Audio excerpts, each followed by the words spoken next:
16 termasuk 4 wanita tempatan dipercayai terbabit dengan aktiviti pelacuran ditahan dalam satu serbuan polis di sebuah hotel terkemuka di Ibu Negara semalam. Bagi mengelak dikesan pihak berkuasa, premis yang dipercayai menjadi pusat pelacuran itu beroperasi di sebalik nama Spa Kesihatan. Operasi dijalankan sepasukan polis D7 dari Ibu Pejabat Kontijen Kuala Lumpur.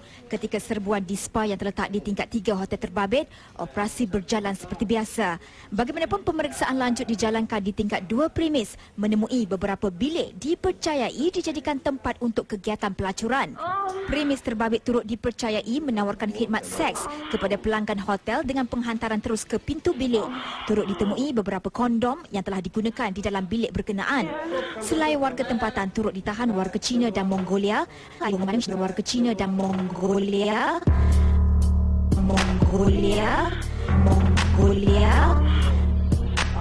Janganlah nanti sudah tergantuk bau tenggadah.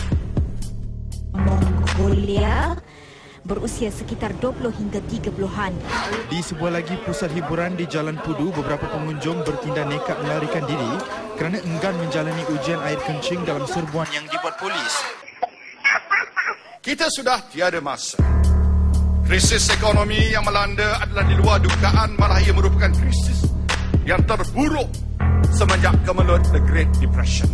Kegawatan ekonomi akan berakhir dalam sekelip mata.